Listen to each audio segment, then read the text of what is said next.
Isang mapagpalang araw po sa ating lahat. Kapayapaan po ang sumainyo. Samahan niyo po akong mag-aral ng salita ng Diyos. Napakaganda po ng ating pag-aaralan ngayong gabi.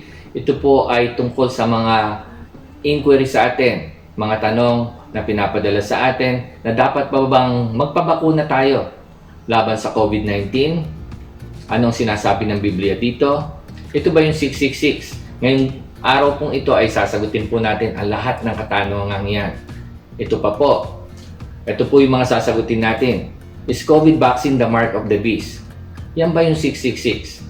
Should we follow the government recommendation to take the COVID vaccine? Dapat ba natin sundin ang gobyerno sa kanilang rekomendasyon na magpabakuna tayo? Pangatlo, should Christian take the COVID vaccine? Kung Kristiyano ka, dapat ka ba magpabakuna? Pang-apat, what is the importance of Israel to the COVID vaccine? Ano ang kahalagahan ng Israel sa tinatawag nating bakuna laban sa COVID? Panlima, what is God's advice when it comes to taking the COVID vaccine? Ano ba yung payo ng Diyos kung tayo magpapabakuna o hindi? Oo ba o hindi? So yan po ay sasagutin natin sa araw na ito. Pero bago po natin ituloy ito, pinapaalala ko po sa inyo na ilike po natin, mag-subscribe po tayo, at pindutin po natin yung bell button at all para po kayo maabisuhan sa lahat ng video na gagawin pa po natin. Simulan na po natin. Sabi sa James 1:5, if any of you lack wisdom, let him ask God. Kung sino sa atin ang nagkukulang ng kaalaman, tanungin natin ang Panginoon. Kung nangangailangan tayo ng sagot sa ating mga katanungan sa panahong ito ng pandemic, tanungin po natin ang Diyos. At ang Diyos po ay sumasagot sa pamagitan ng kanyang salita sa Biblia. Ayon sa Psalms 3:6, in all your ways acknowledge Him, and He shall direct your paths. Sa Tagalog, ito po, magtiwala ka ng buong puso sa Panginoon at huwag kang manalig sa iyong sariling karunungan. Alalahanin mo ang Panginoon sa lahat ng iyong ginagawa at ituturo niya sa iyo ang tamang landas. Minsan nag-iisip tayo, dapat pa ba tayong magpabakuna? So sabi diyan, ituturo niya sa iyo ang tamang landas. Kung tatanungin natin po ay Biblia. So nararapat po nating tanungin, hindi kapitbahay natin o sino mang tao, tanungin po natin ang Biblia. Ang Biblia po ay may sagot. Ito po. Sa unang katanungan natin, is COVID vaccine the mark of the beast? 666. Marami po nagsasabi niya, lalo na mga Christian, na hindi ako magpapabaksin kasi yan ang mark of the beast. According to my pastor, according sa internet, yan yung mark of the beast. So marami nagsasabi niyan. So ang tanong natin, is COVID vaccine the mark of the beast? 666. Ang sagot po natin ito, COVID-19 is not the mark of the beast. Hindi po ang COVID-19 vaccine ang mark of the beast o yung mismong COVID-19 ang mark of the beast. Hindi rin po. Ayan po. It is an invention of pastor that 666 is a chip. Invention niya ng pastor na yung 666 is a chip. No? Hindi po yan. Katalakayin ko po yun sa mga susunod na mga araw. At yung chip na yan ay nilalagay daw dun sa COVID vaccine. Pag tinurok sa iyo, nasa iyo na. So hindi ka na maliligtas kasi pupunta kang impyerno kasi natatakan ka ng 666. Mali po yun. Ito po.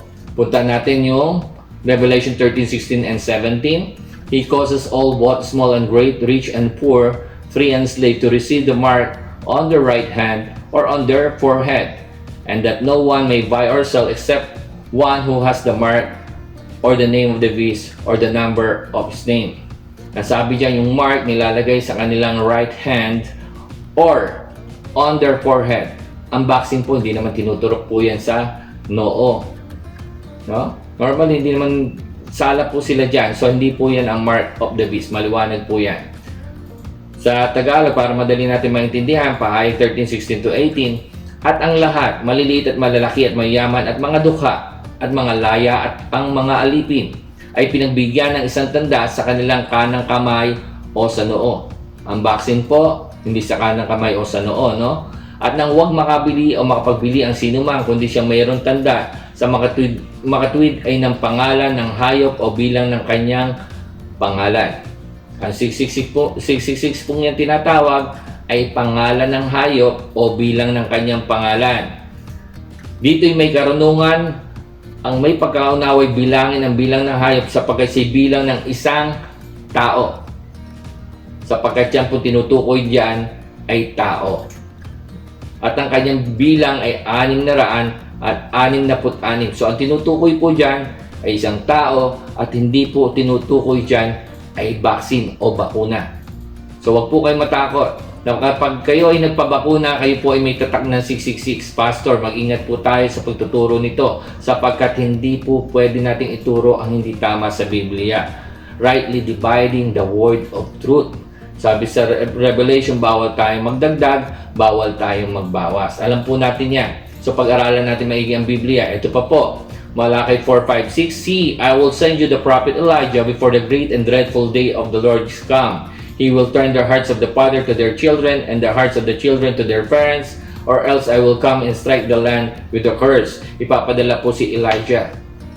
God will send the two witnesses before o bago pa dumating ang tinatawag natin tatakan ng 666. Wala pa po si Elijah. Wala pa po si Moses. Sa Tagalog, ito po. Alalahanin ninyo ang kautusan ni Moises na aking lingkod na aking inuutos sa kanya si Horeb para sa buong Israel. Sa mga tuwid bagay ang palatuntunan at ang kahatulan. Narito ang isusuguin sa inyo si Elias na propeta bago dumating ang dakila at kakilakilabot na kaarawan ng Panginoon. At kung pagbabaliking loob ang puso ng mga ama sa anak at ang puso ng mga anak sa kanilang mga magulang, baka ako'y dumating at saktan ko ang lupa ng sumpa. So maalam po natin, doon sa unang pag-aaral po natin, ang two witnesses na yan ay walang iba kundi si Elijah at si Moses. Ang mahalaga dito sa tanong natin sa pagbabakuna ay kung ito pong bakuna ay 666. Hindi po maaari maging 666 sapagkat bago po dumating yung tatak na 666 ay lalabas mo po muna itong dalawang witnesses. Ito po ang timeline, biblical events timeline.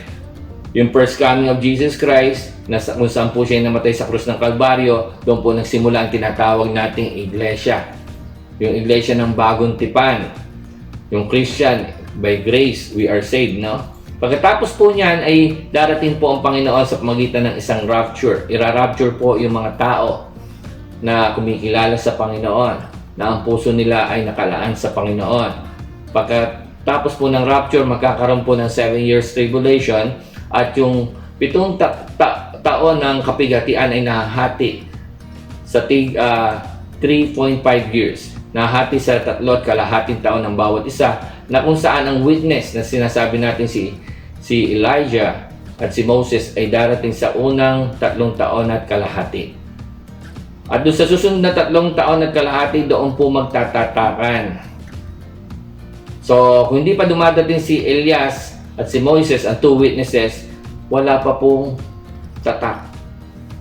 Wala pa po yung tatak na yan. Ngayon po, hindi pa po sila nadating. May vaccine na po. Kaya hindi po yan yung tatak, hindi po yan yung 666. Ikatlo, ang rapture po ay hindi pa nangyayari. Bago magkaroon ng tatakan, hindi nyo na po, yung mga tunay na Kristiyano, hindi nyo na po makikita yung tatakang yan. Bakit po? Mara-rapture na po kayo. So malinaw po na sa ating pag-aaral, hindi po, wala pong relasyon sa 666, sa mark of the beast, ang COVID-19, kaya din ang COVID-19 vaccine. Susunod po, no? Should we follow the government recommendation to take the COVID vaccine? Dapat ba nating sundin ang gobyerno? Yung rekomendasyon ng gobyerno para tayo ay magpabakuna laban sa COVID-19. Ang sagot po natin dyan, good government is God's servant for the good of its people. Ibig sabihin, yung kanilang rules of good governance ay dapat po natin sundin yan. Ito po, bibigyan ko kayo ng talata sa Biblia, no? Ano mang gobyerno yan? Amerika, Israel, Pilipinas. Ito po, Romans 13:3-4. For rulers hold no terror for those who do right, but for those who do wrong. Do you want to be free from fear of the one in authority? Then do what is right and you will be commended. For the one in authority is God's servant for your good, but if you do wrong, be afraid. For rulers do not bear the sword for no reason. They are God's servants, agents of wrath, to bring punishment on the wrongdoer. Sa Pilipino po, sapagkat ang mga pinuno ay hindi kilabot sa gawang mabuti. Ibig sabihin, the government, yung mga namumuno, hindi sila kilabot sa gawang mabuti, hindi sila nagagalit sa mabubuti, no? Kundi sa masama. At ibig mo bagang mawalan ng takot sa may kapangyarihan, gawin mo ang mabuti at magkakamit ka ng kapurihan sa Kanya. In verse 4, sapagkat siya'y ministro ng Diyos sa ikagagaling mo. Tatatwat kung ginagawa mo ang masama ay matakot ka sapagkat hindi walang kabuluhan ang pagdadala niya ng taba. Sapagkat siya'y ministro ng Diyos, tagapagiganti sa ikagagalit sa gumagawa ng masama. Ibig sabihin yan, sa verse 4, siya'y ministro ng Diyos sa ikagagaling mo. So ang mga pinunong ito, kung sila po ay talaga mabuting mga pinuno, mabuting gobyerno, yung kanilang plataforma propaganda sa ikagagaling para sa ikagagaling ng mga tao nila. Kaya nagbibigay ng bakuna ay para hindi mahawa ang ibang tao doon sa tinatawag natin COVID-19. Kung hindi ka pa nagkakaroon ng COVID-19, nabakunahan ka, pwede kang hindi mahawa. Sa igabubuti ito ng marami. So hindi ka mahahawa, hindi ka makakahawa. Mabuti ba yon? Mabuti. No? Kung mabuti yung gobyerno, no? Maganda yan. No, ituturo nila na umiwas tayo, magkaroon ng social distancing, magsuot tayo ng face mask, magsuot tayo ng face shield. So lahat ng ikabubuti natin para hindi tayo mahawa sa COVID-19, ituturo ng gobyerno yan. At sa ngayon naman, tinuturo ng bawat gobyerno yan. So mabuti po yan. Nasabi ng Biblia dyan, siya ay ministro ng Diyos sa ikagagaling mo. Kaya yung mga tao hindi sumusunod dito, yun ang nagiging problema natin, kaya hindi nawawala pa yung COVID-19. No? Matigas ang ulo, hindi nagpe-face shield, hindi nagso-social distancing. So hindi sumusunod sa mga plataforma ng gobyerno laban sa COVID. Pero kung ang gobyerno naman natin ay gumagawa ng masama, sabi dito, Acts 5:29, but Peter and the other apostle replied, we must obey God rather than man. Kung hindi po naaayon ang ginagawa ng gobyerno sa salita ng Diyos, syempre, hindi po natin susundin yon. So, maliwanag po yon. Pero kung maayos naman, para sa ikabubuti ng lahat, dapat po tayong sumunod.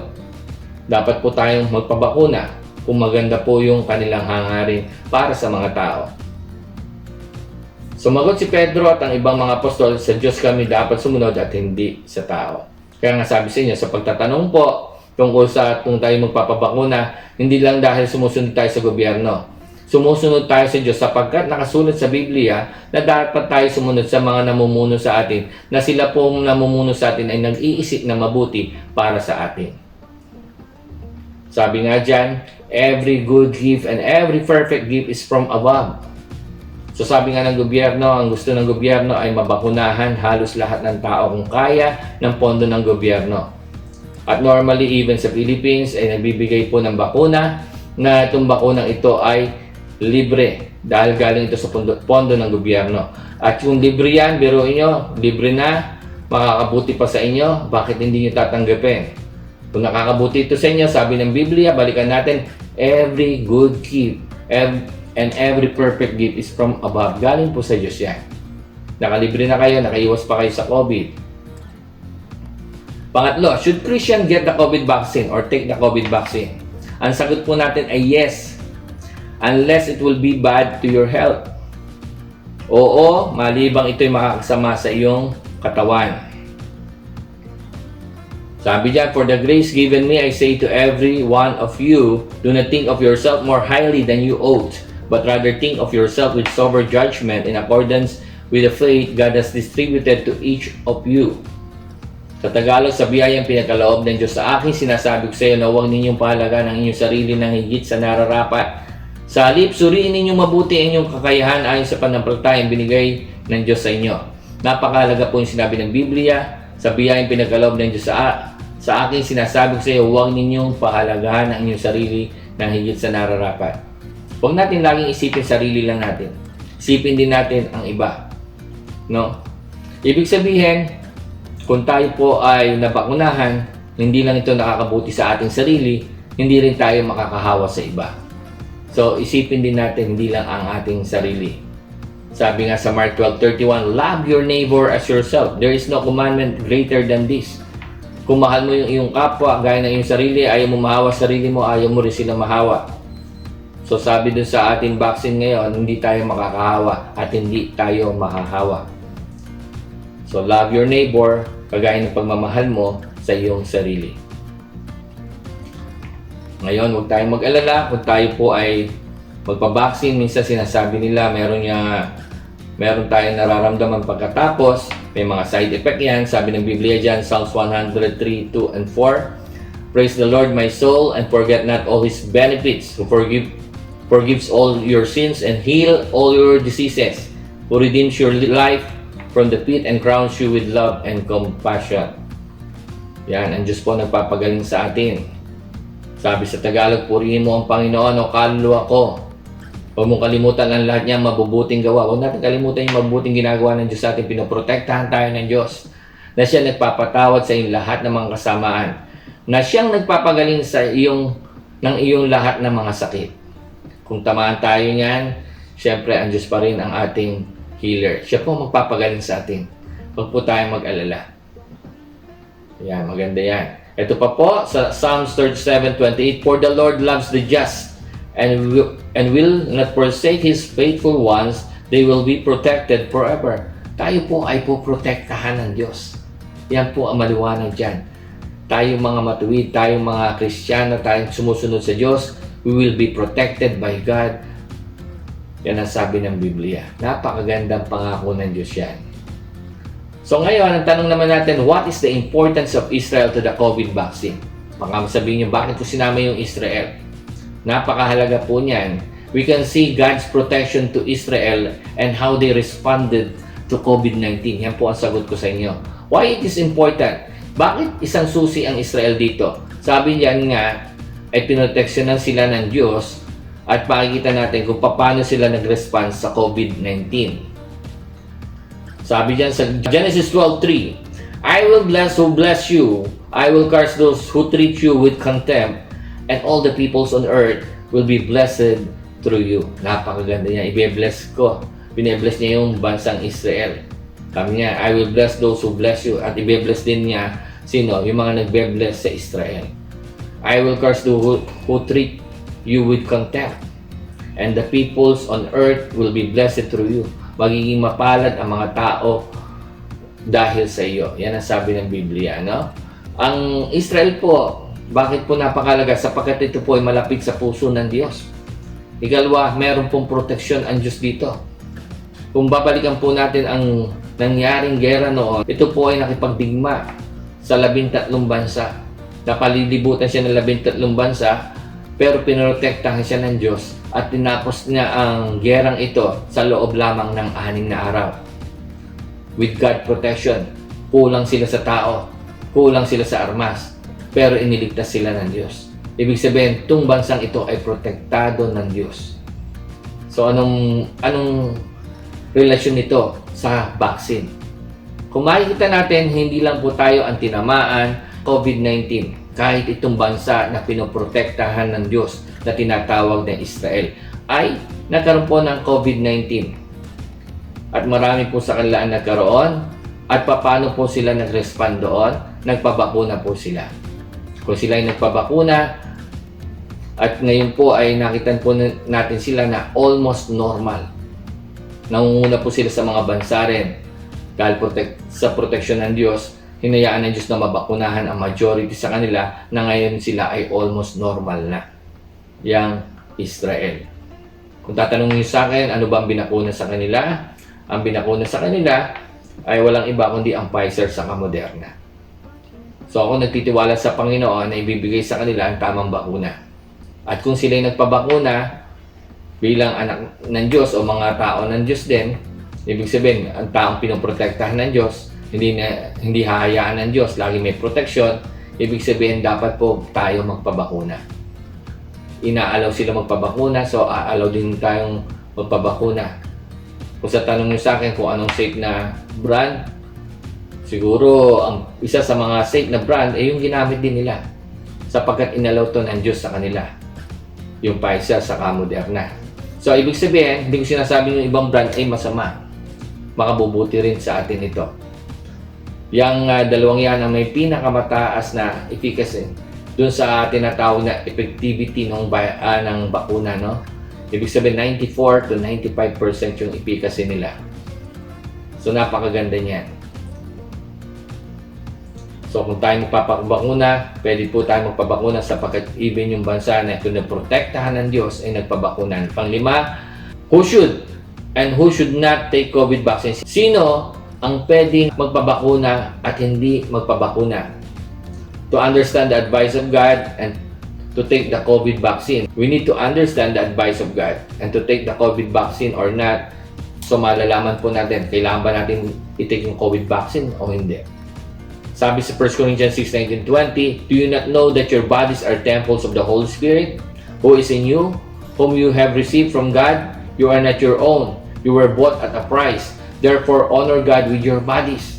Sa Tagalog, o hindi ba ganyan nalalaman na ang inyong katawan ay templo ng Espiritu Santo na nasa inyo na tinanggap niyo sa Diyos at hindi kayo sa inyong sarili sapagkat kayo binili ng halaga. Luwalhatiin nga ninyo ang inyong katawan ang Diyos. Ibig sabihin, alagaan po natin yung ating katawan. Paano natin aalagaan? Kaya pwede po tayong magpabakuna kung makakabuti po ito sa ating katawan na ginawa rin ng bansang Israel. Na ang Diyos pinotektahan po yung bansang Israel. So pwede po tayong magpabakuna. Especially kung mataas po yung ating immune system. Malakas yung ating immune system. Wala po tayong mga sakit at karamdaman. Pero kung marami po tayong sakit at karamdaman, syempre, kailangan tanungin muna natin ang ating doktor kung i-allow tayo na magpabakuna. So, susundin po natin yung mga pinagbabawal doon sa bakuna. Kung ilang taon na, pwedeng bakunahan, kung hanggang saang taon. So, lahat po yun ay susundin natin para sa ikabubuti ng ating katawan. Ngayon, kung makakasama po ito, sabi ng doktor sa atin, ang bakuna, huwag po tayo magpabakuna. Sapagkat sabi ng Biblia dyan, ang ingatan po natin yung ating katawan na siyang templo ng Diyos. So, napakahalaga po niyan. So, pwede kayong magpabakuna kung kayo po ay malakas naman ang pangatawan, walang problema sa katawan.